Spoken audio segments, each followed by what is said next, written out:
Live from North America, you're watching the North American Hockey Authority, presented by Today's California, and I am Craig Campbell with todayscalifornia.com, in-house with Ed Heathouse, AHL official for the Coachella Valley Firebirds, off-ice official, by the way. Charles McPike down below, he is a credentialed media for the CoachellaValley.com media group, and glad to have you guys. Welcome another exciting day. This is the way it works. Hey, before I have you guys come on in and tell us hello, these are hard-hitting segments. We got 4 or 5 of them. Let us know where you're watching from, and please participate. Share your thoughts and also any information that you might have. Hey, we want to thank and welcome today's Canada.com, and we want to welcome today's California.com, and of course, all of our friends here at the Coachella Valley. Hey guys, how's it going? Absolutely fantastic in Palm Desert, Craig. It's sunny and 70, baby, and we're loving life. And you know what? I've seen your studio, man. You have a pond outside. You have an entire wild preserve out there, along with a golf course. You do live in a spectacular place, Ed. We're going to have to do an outdoor show one of these weeks. I know you've been wanting to do that, and I totally agree. We should do it before it gets to 120. Oh, yeah, no. We got to do it before the end of March. We'll be doing poolside by then, when it comes to May, June, maybe at Splash House or something. I'm not really sure. Hey, the way this works, guys, is we have different segments. It's about a 30 or 40-minute show. You can watch it now, and we also replay it throughout the week. So make sure that you add your comments, whether you're watching live or whether you're watching it on a replay. You know what? We always start off. Well, what about you? Tell me a little bit, Charles, about what's going on and how's it been there at the arena. Well, the Birds, we'll obviously get there with our Firebirds talk, but it was a great night. Sunday was fantastic. I think the guys had a lot of fun. It was kids' night. I think the kids had a blast. I had a great time. We won. We beat them soundly. So, Henderson. It was a team we play a lot, a team that we have quite a good rivalry with. Maybe not as intense as our one with the Rain, but certainly a lot of big hits. Cole Lynn took a big hit, left some blood on the ice. It was good. It was good. Maxey scored 2 goals. Every kid in the stadium was wearing his jersey. 3,000 little McCormicks running around. It was absolutely wonderful. It was a good night. So, Ed, I know you put together a great show for us. We always start off with History Matters, and you're the right guy for it. What is going on in History Matters in today? What is today, by the way? February 21st. Yeah, the 21st. Is it? Yep. Oh my gosh. Birds Jose tonight on the road after a 7-game homestand. But in terms of history, last week we talked about the Vezina Cup and how it goes to the league's best goaltender is voted on by the general managers. And with President's Day having been Monday, I thought, well, let's celebrate the NHL president. Well, there isn't one. The NHL has a commissioner, not a president. But they do hand out the President's Trophy every year. And the President's Trophy goes to the team that finishes with the most points in the standings in the NHL. So whoever finishes overall number 1 gets the President's Trophy. So can I translate that real quick? So in the AHL, which you're saying they don't have it, Hershey then would have won it because they had the best record going into the playoffs. Is that what you're saying? That's what I'm saying. Gotcha. Hey, Morgan. Hey, we appreciate you, Morgan. It's Morgan. We love you, Morgan. 3 times, Morgan. Oh yeah, she's coming with the energy, the positive energy. It's great. Woo! They started giving out the President's Trophy in the 86-87 season after the second major expansion of the NHL. And so in the 36 years that they've been doing it, only 6 teams have won the President's Trophy and then gone on to win the Stanley Cup. Charlie, good news. Your I got your graphic. 2013 Hawks did it. Oh, you got it. That's right.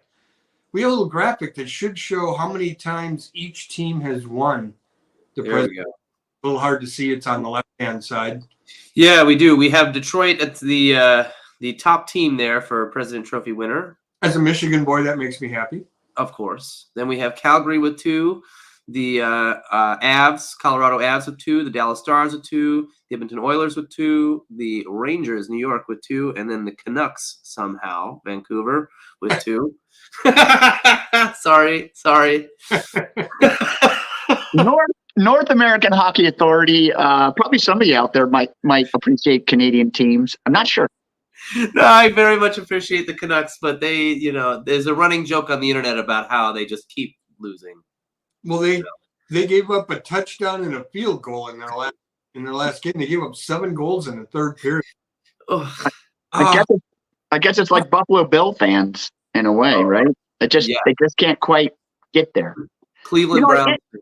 Ed, I think it's really amazing that you can win the points, and really have a great season, and yet not necessarily succeed and get that win, that Stanley Cup win. It only happened 7 times in 36 years. The odds aren't that good. So you just want to lose a couple going in, I guess. I don't know. The theory is that teams that are in contention for the President's Cup keep playing to the end of the season, so they enter the play a little tired. They don't rest guys as much as other teams, and that's one of the many theories that go on. Charlie, do we have a picture of the President's Trophy somewhere? We do. Here's one just for scale. Yeah, we want to give it some scale. That's Lightning captain Steven Stamkos. Yeah, Stammy. And this is from 2019, so that's 4 years ago. Now, is this President, is this trophy been around a long time, or are there different iterations of this trophy? It was introduced in the 85-86 season after the NHL's second big expansion. Hey, Benjamin. I'm sorry. Benjamin popped on. I just wanted to say hello back. Go ahead, Ed. The picture had Steven Stamkos on it from the 2019 Lightning. He has been the Lightning captain, still is, since 2015. Yeah, wow. You want to talk about a long run and a guy who's got to be really comfortable where he is. Yeah, near decade worth of, and that's for Yzerman's team, right? That was it was before Yzerman left Tampa Bay and came home to Detroit. Yeah.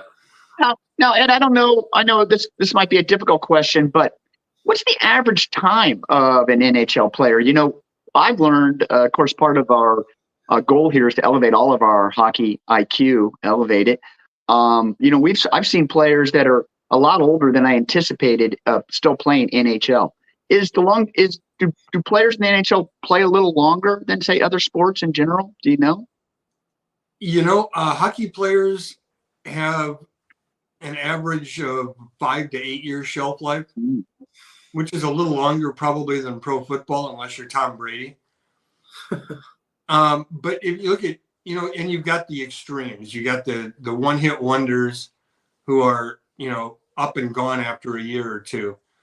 And then you've got the Gordie Howes who actually played professional hockey in 7 different decades. We featured him. It's just we did. Unbelievable that guy rolls out there and he's older than all of us together. Yeah, but there really is. There's like an extreme passion with hockey players because it's something that you can still do a part of into your late years. I think that's what's so surprising.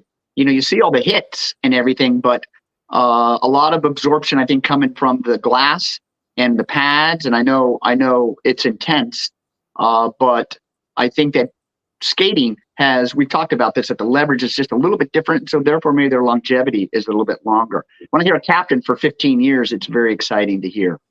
Yeah. All right. Take Ed, for example. Once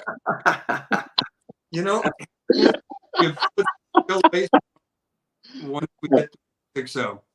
Mm-hmm.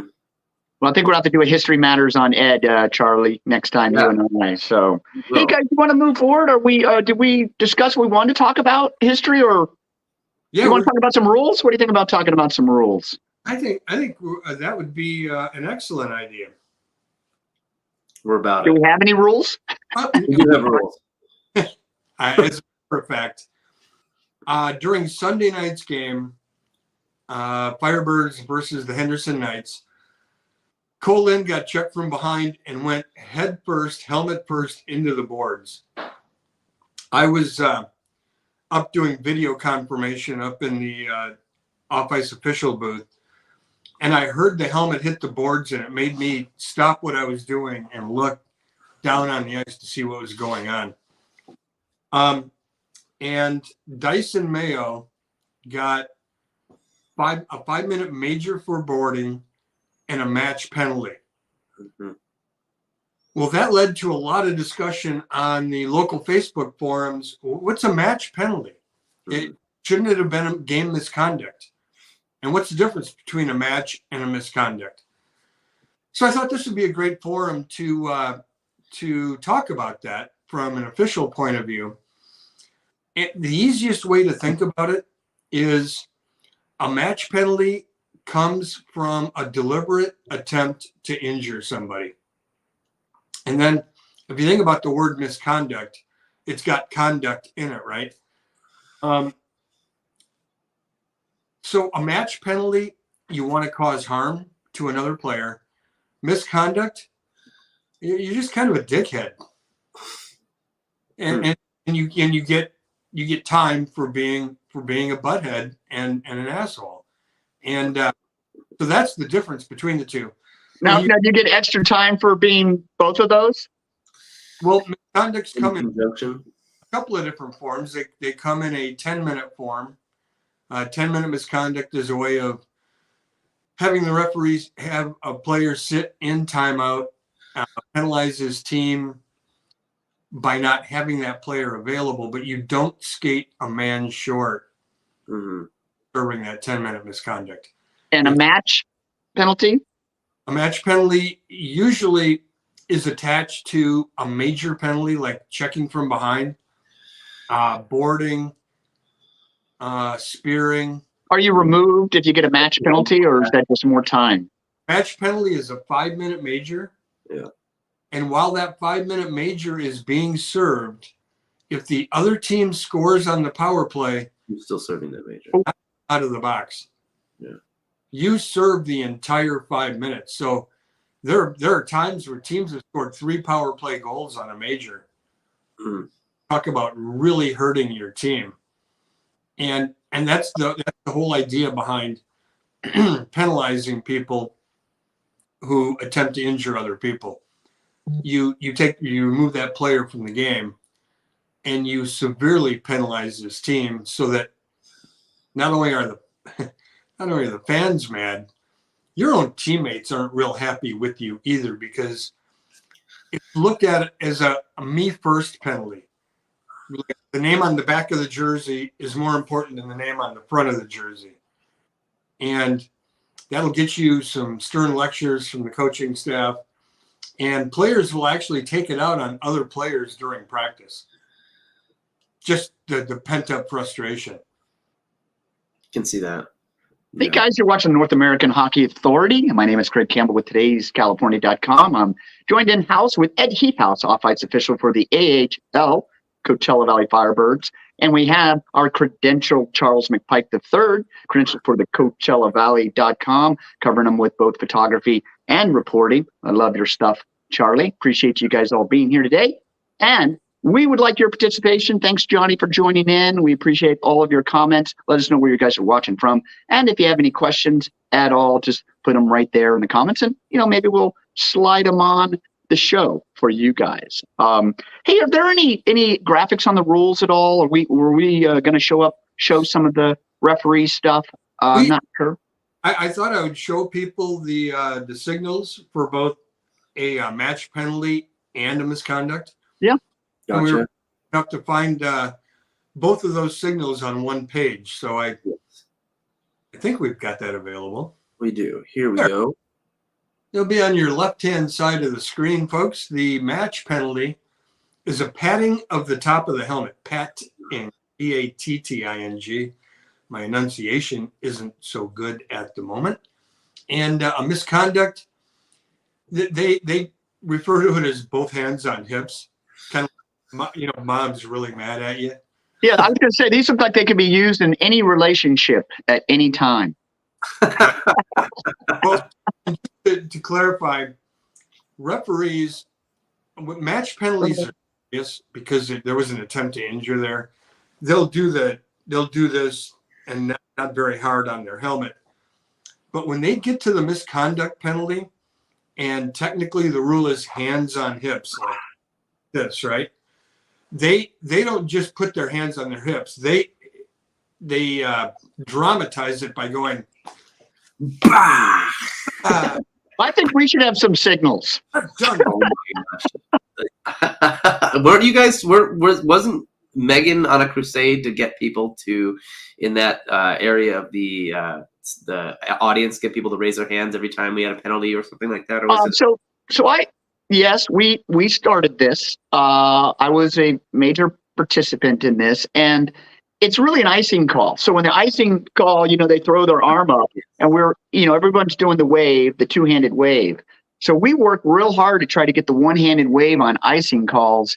I think it got 3 or 4 rows. But we tried it all season last year. It's just icing. We would throw up the arm because it takes so long. The ref has to go down there and to set up, and the icing call, the arm's up a long time. So we're trying to get the audience to participate because it'd be fun on icing to see the whole stadium, arena, put up an arm. We thought that'd be cool. So, we're not done with that. We're still working on it. There's some misconduct in there, but we're still working on it. Wish all the luck in the world with that one. Oh, my. Hey, you know what? I just think that we should move into Beak of the Week, maybe. We'll just move past rules. And thank you so much for that alliteration on match and different penalties. It helps me so much. I love learning. I know I'm going to be looking for these calls while I'm out there the next time I'm out there. A lot of times they do make calls, and I'm not even sure what the referee is calling, but I'm getting better and better. And I really appreciate it. That's what this is all about. So, are you ready? I'm ready. Let's get into Beak of the Week. Beak of the week. So, beaks and chirps and are ways of players get under the skin of other players, sometimes teammates. But it's even more fun when fans do it. And the Firebirds have a couple traditions that go on when other teams take a penalty. My good friend David Gibbett, who co-hosts the Firebird Fan Zone podcast, has a sign. Charlie, we had a picture of David holding his sign because he holds this up every time the other team takes a penalty. Go to your room, you know what you did. And the camera in the same spot. He holds it up every penalty. Cameraman knows where to find him, so it appears on every game. Yes. But we're going to talk a lot about kids' night on Sunday night because it was glorious. But David, realizing that the cameraman would be looking down there, and the importance and fun of kids' night, decided to give his sign to the young lady in front of him in the front row. And true to form, the cameraman found her absolutely right away. It's so perfect. I love it. A chirping sign. We've really elevated our activity. Don't you think that's wonderful? That chirps actually go to signs now. Of course they do.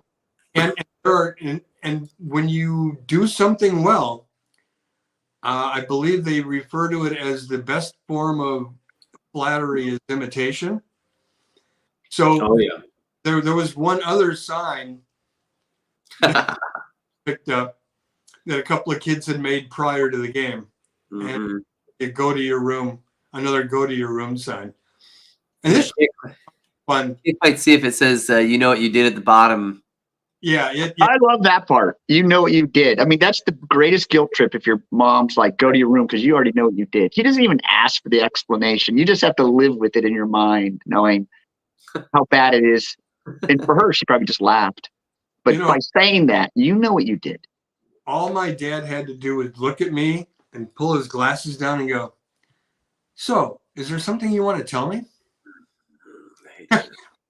No. Oh, no, there's nothing I want to tell you. I don't know what you're hinting at, but yeah. Intent to harm. Darn it. So yeah, we actually had kids chirping penalty takers, and I thought that was really cute, and it would be a great segue into Firebird talk. Yes.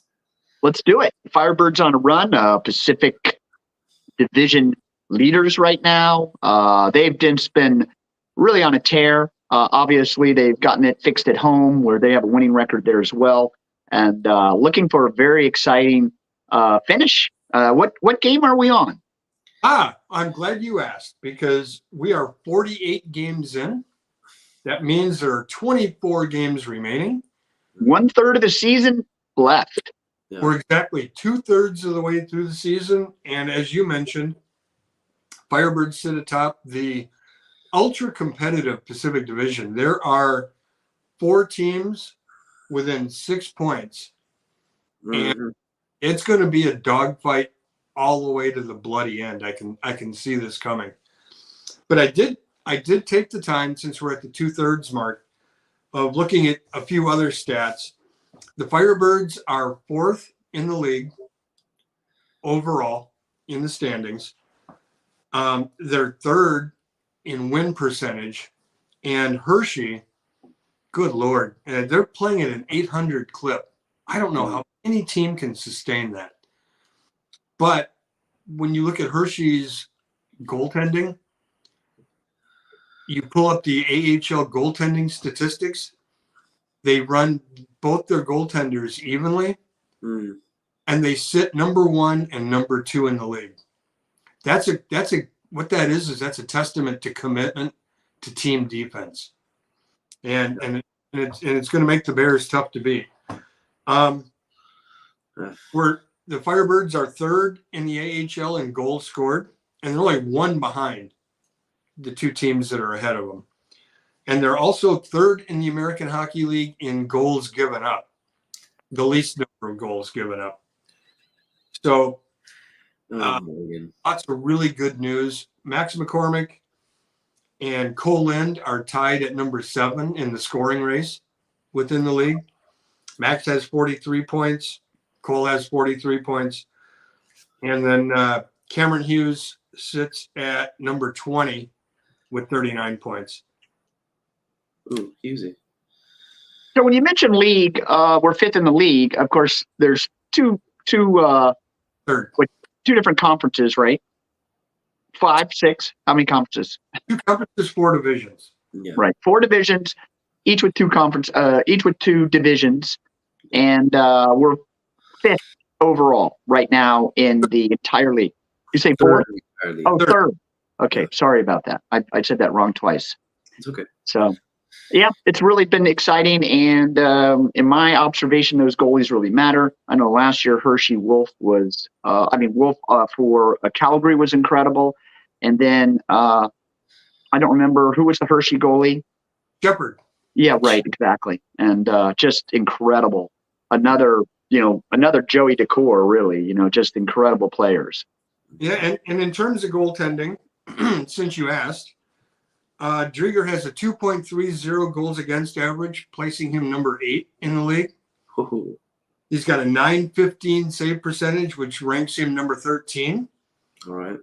And he has 4 shutouts, which has him tied for 2nd with about 6 other guys. Wow. And at this point, he's also tied with Askarov from Milwaukee. Yeah, you guys have been paying attention to this, but Milwaukee is on a 17-game winning streak. Whoa. 17 games. What's the record? It's like 24. 24. But this is they took over second place in the record books. Wow. And Askarov in the last 2 weeks got 4 shutouts consecutively. 4 shutout games in a row on the road. Wow. Really amazing. I mean, I know. And as a goaltender yourself, you already know just how difficult that is statistically, even if you're phenomenal. That's almost impossible. Minutes of perfection. Unbelievable. And then coming out of that, when they did get scored on, they went into a shootout with the Toronto Marlies.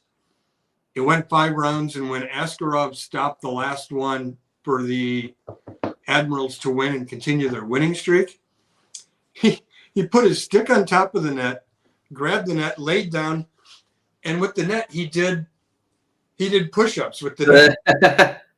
We will show this next week, folks, because hold on. I might be able to keep talking. I'll find it. Well, and above and beyond that, the Milwaukee Admirals are coming out with a figurine, not a bobblehead, but a figurine of Askarov laying on the ice, pushing up on the net. And Charlie, if you're looking for it, it's on a North American Hockey League or Hockey Authority Facebook page. I think I posted a picture of the figurine. I got one better. I got the video. First comment will be the video. Okay, give me a second. Crazy. And they're number 1 in their division, and they're in our conference. The road to the Calder Cup will definitely be going through Milwaukee this year, unless Askarov gets look at this brought up. In the wheels, he shoots it wide, and the Admirals win. There's the win. Askarov has pulled the net down upon himself and just pushed it. I love this guy. That's fantastic. That's after he lost, or did he save it? No, he saved it. He won the game. Was that like a shootout, and then he ends up winning the game there? So that was the save to win the game to continue the win streak. That is awesome. I love it. Unbelievable. They're coming out with a figurine. And 1,500, 2,500 fans get this figurine of Askarov on the ice going like this, and there's a net right there, and the net's removable, but how and he's very Dominic Hasek like. I can see that Ed needs one of those. We need to get Ed a trophy like that. It would be so cool. Charlie, I know we're telling him what his present's going to be, but I think that the next time something special for Ed, we definitely need to get him a figurine. Custom figured trophy. You tease. Not really. I just think it would be exciting. You'd love it. It'd be right there in the back of your. It'd be right there on your shelf. I know it would be for a long time. There's plenty of room for it, boys.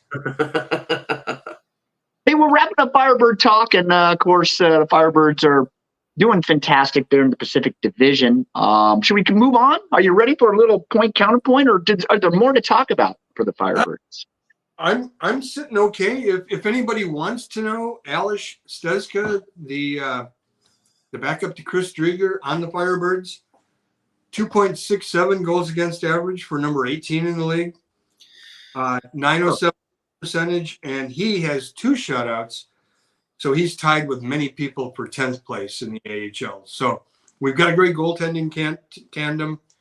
We've got with Max's line on fire, we've got great firepower right now. Mm-hmm. The boys have the road, and arguably they're better on the road than they do at home. So yeah, they don't come back for till the end of the month, basically. Yeah, right. 20th of March. Yeah, we're in San Jose tonight. We're in Ontario on Friday. I'll see you folks in Ontario. Are you traveling up there? You're going to travel and watch the game? Quick trip up the I-10. Why not? Bring your sign. He's riding in on the pass, on the AHL official pass. He can't do that. Oh, he's got to beat Switzerland. Oh, I got you. Yeah, here we go. Yeah. You should just wear this shirt in. I'm Switzerland, baby.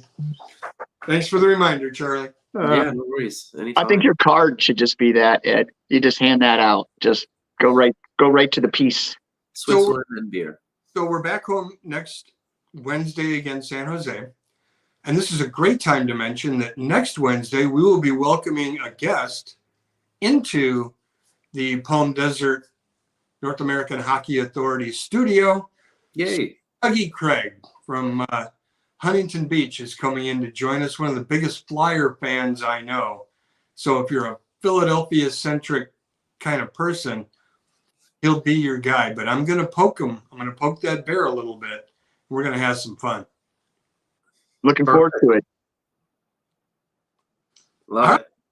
We love guests. Well, who was our last guest? Megan? Oh, my God. It's been a while. That was a little penalty call there on the hips. Oh. That's what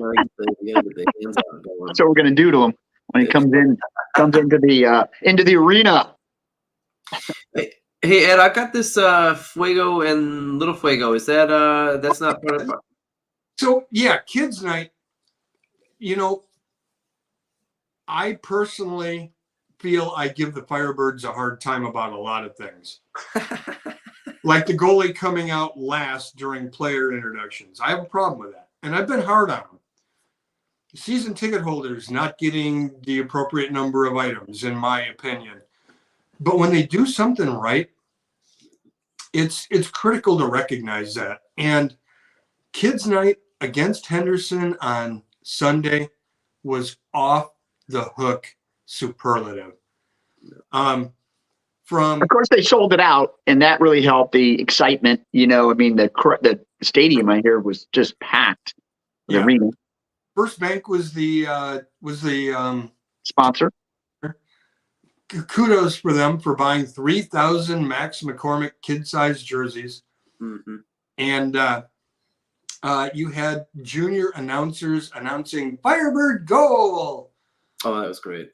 It was so cool. There were. Can you do that again? Firebird. he wants to hear your kid voice, Ed. Be careful. There were 3 kids that pre-recorded the Evan Pivnik game day introduction. That was really cool. Yeah. But you had kids playing hockey in between the periods, which is kind of normal, but they all looked like Max McCormick in the same jerseys. Max McCormick scored 4 times in the intermission. Exactly. And then in addition to all of that, and then the junior announcers, I think there were like 4 or 5 of them. I think they rotated. Jason Hernandez had a ton of fun with them. He's our PA guy. Mm-hmm. But I think the coolest thing in the world was they had a mini Fuego in training with Fuego, and we have a little bit of video from that. I do. Give me just a second because we had to screen share something else. Here we go. Charlie, what a great night. There we go. Oh, he's got a little drum.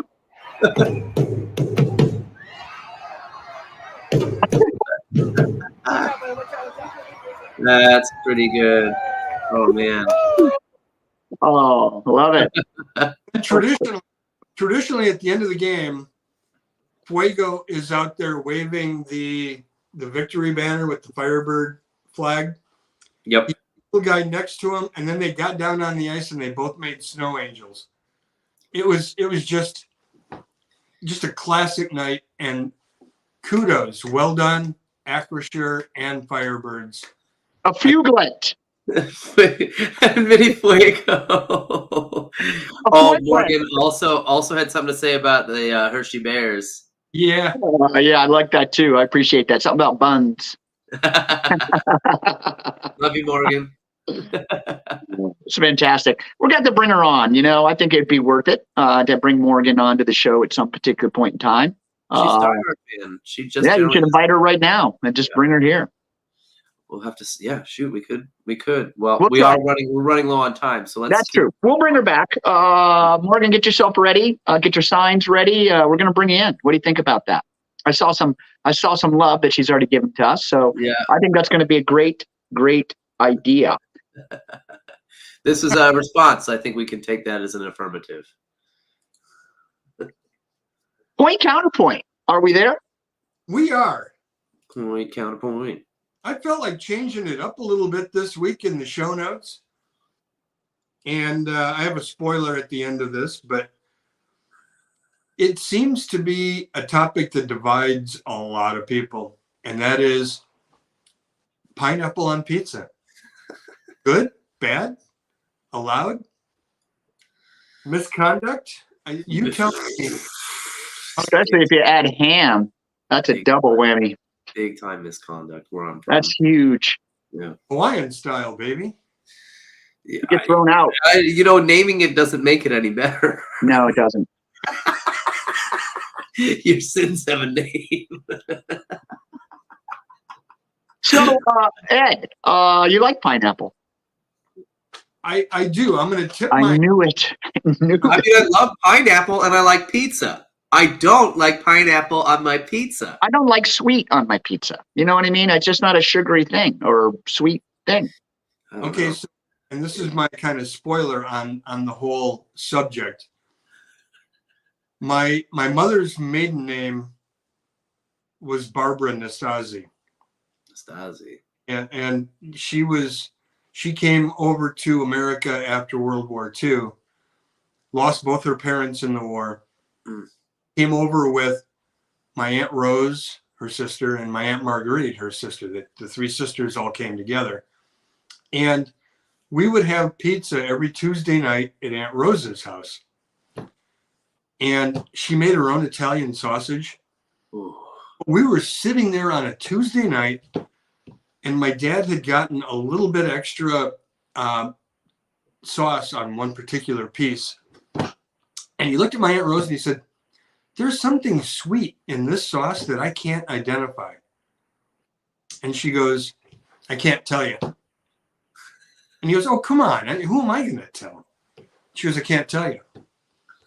And a month later, she finally caved and admitted that they took pineapple and chopped it into pieces so small you couldn't identify them as the pizza sauce, just to add that little tiny layer of sweetness to balance the acidity of the tomatoes. So someone's going to call that terrorism. or a cooking show. It sounds like a great idea. From a like a gastronomic sense, I guess. We should take to the kitchen. All of us should just be in the kitchen next week, and we should be cooking up some stuff. We should be talking about a little bit of NHL, AHL. It's a good idea. Well, I'll have Sweet Dougie here with me, and I'll have made breakfast for us, so I'll let him rave about it. Now, will there be pineapples in the eggs? No. Thank God. I don't know. I just have never really. I think it's just the different flavors, right? It's just that sweet that hits my pizza, and I don't know why that just doesn't interest me as much. Now, if I'm hungry, I'm going to eat it. Yeah. But Absolutely. But if I have a choice, I'm skipping. I'm going to skip it. Yeah. I might have to take the pineapple off, actually. Yeah, I would. And maybe wipe down where the juice leaked a little bit onto the cheese. Come on, grow up. It's all go to the same place. All right. Well, that was, I thought going off topic for a segment would be fun, and it hasn't let me down. Clearly, some of us have big opinions about this. Hey guys, let us know whether you like pineapple or no pineapple. Go ahead and put it in the comments. We'll see what happens, whether it's live now or whether on the replay. We just want to know, are you a pineapple fan or not a pineapple fan? Jennifer, our longtime friend, is going to be in Hawaii. You make the call, folks. You tell us. I like it. Well, we're going to move right into it. Ed, you're still talking because it's now Ed's Peeve of the Week. So my salute to Acrisure and the Firebirds and Kids Night is complete. And y'all did an awesome job. They did. Can I let you in on a secret on how to make it more awesome? Pay attention to what's going on in USA hockey, my friends. Charlie, do you have the clip prepared that I do. I sent in? Let's take a look at this clip and see if this may or may not have tied into Kids Day very well. Can you explain U.S.? Oh, go ahead. I'll let this come up. Yeah. So here we go, guys.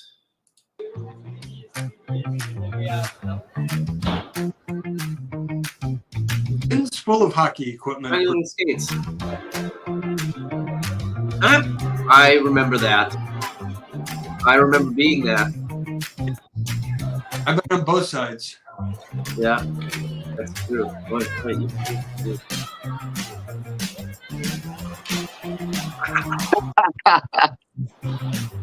Oh, this is awesome. Look at this.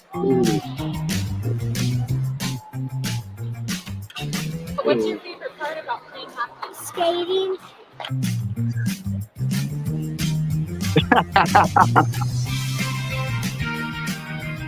Gotta keep it fun. Oh wow, so that's pretty good. It just makes you smile, doesn't it? And it makes me so happy just to see. And I know I agree with you on that one. That's just wonderful. Well, the USA Hockey is the governing body for hockey in the USA, and they come out with initiatives, and they also have a lot of rules. USA Hockey has mandated all kids under 18 will be wearing a cut-proof neck guard starting August 1st of 2024. Can you explain what USA Hockey is so that I understand and those that are watching understand that, the difference, say, between that and other things, CV, the Firebird, Junior Firebirds or whatever? I'll try again. USA Hockey is the governing body for amateur hockey in the USA. Gotcha. Kids and midgets. So 20 and under, pretty much everybody who plays at a rink has to sign in and become a member of USA Hockey. They're the ones that train officials. They have their own rule book. It mimics most other rule books that are for kids. And they keep watch over the game, and they provide a lot of training for coaches, training for referees. This is where everyone starts as they begin to experience their journey in the path of hockey. Yeah. And they were running, that commercial was for an incentive they have called tryhockeyforfree.com. And what a great way to tie into, you had kids night at the same time USA Hockey is doing Try Hockey for Free. Yeah. Seems to me pretty natural dovetail right there, and completely missed it. Just swing and a miss. Not even close to hitting the ball, let alone out of the park on that particular subject. So come on, Firebirds, pay attention to what's going on with USA Hockey, please. It's for the kids. Right. Do I sound like Chef from South Park? They're like, think of the kids. I am amazed that you just made that reference. Why is that? Wow, that tickles a whole different part of me that I wasn't expecting to laugh at today. I can't disagree, because it really propels the sport into areas that it otherwise wouldn't. Hockey's becoming more diverse and more accessible than it has been in the past. It was look at it. It's out here in the desert. You think about accessible, we have world-class hockey rinks here and arenas that are out here now in the middle of the desert. We never would have thought that would have happened years ago. Very exciting. And we've always had ice rinks here, but they've been tough to actually, we had them in the mall and things like that. We've had hockey leagues, and people have really participated, but they've come and go. They've come and gone quite a few times. So just like Ed. Yeah. Perfect timing. He's back. Hey guys, you're watching the North American Hockey Authority. Craig Campbell for today's California.com. Ed Heathouse, off-ice official for the Coachella Valley Firebirds. And Charles McPike III down below doing our engineering and also credential for CoachellaValley.com and the Firebirds as well. Hey guys, join us next week for Wednesday at noon. And of course, we're replaying this today too. So take the link, share it to others. We'd love to see your participation. And make sure you put your comments in here, even if it's on a replay, because we're going to tap in and get back at you, even on those replays. So, hey guys, I've had a great time today. Another wonderful show. I don't even know what number we're on. We'll have to figure that out. Yes. Where are we? How many? Baby. 16. 16, sweet 16. Thank you, Deanne, for joining us. Appreciate it. All right, guys. Until next time. Next week in this studio, sweet Dougie Craige. There you go. And Sweet pineapple Dougie eggs. All right, guys. See you next North week. America. Take care. Be good humans. See you later.